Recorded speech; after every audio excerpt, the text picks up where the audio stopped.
Hello guys, আসসালামু আলাইকুম। আশা করি আপনারা সবাই ভালো আছেন। আর এই দেখুন, আমাদের পুকুর থেকে কিন্তু মাছ ধরে আনছে। আর এই দেখুন কত বড় একটা শোল মাছ। আর এই শোল মাছ দিয়ে আমি কি রান্না করি সেটাই আপনাদের সাথে শেয়ার করব। তো এই দেখুন, এখন কিন্তু বড় যে শোল মাছটা কিন্তু এখন কেটে নিচ্ছে।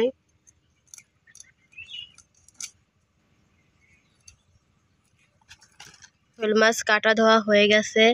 আর এই দেখুন মাছগুলো পিস কত বড় বড় হয়েছে।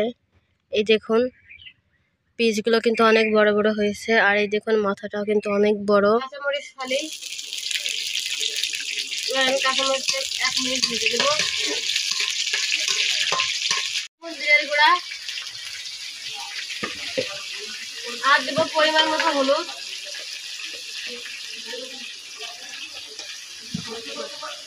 দিয়ে দেবো 1.5 চামচের মতো শুকনো মরিচের গুঁড়া,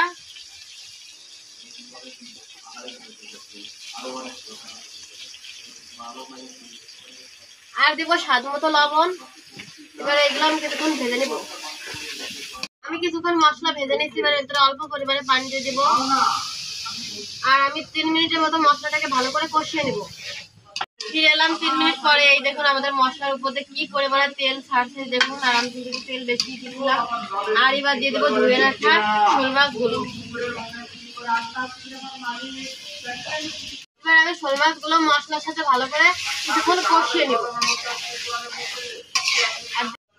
আর এই দেখুন কি সুন্দর কিন্তু একটা চকচকা কালার আসছে। আর একদম পুকুরে তাজা শোল মাছ খেতেও কিন্তু খুবই মজা লাগবে বন্ধুরা।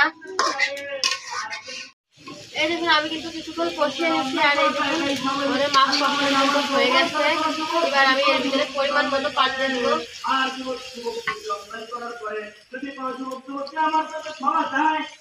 আমি কিন্তু পরিমাণ মতো পানি দিয়ে দিচ্ছি। বাটার ঢাকনা দিয়ে ঢেকে দেবো। আর আমি 5 মিনিট আস্তে আস্তে রান্না করে নেবো। 5 মিনিট পরে এবার আমরা ঢাকনা নামিয়ে নিব। আর এই দেখুন আমাদের রান্না কিন্তু হয়ে গেছে। আর এই দেখুন ঝোলও কিন্তু অনেকটাই টেনে গেছে। আর যেহেতু পুকুরের তাজা শোল মাছ, তার জন্য কিন্তু আমি একটু ঝোল ঝোল রাখছি। দেখুন কালারটা কত সুন্দর আসছে। এবার আমি একটা বাটিতে নামিয়ে নিব।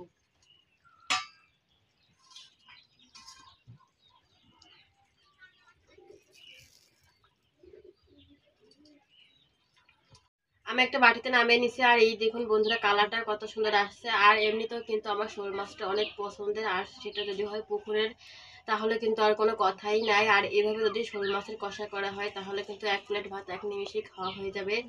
আর ভিডিওটা ভালো লাগলে like, comment, share and subscribe করবেন। ভালো থাকবেন। আল্লাহ হাফেজ।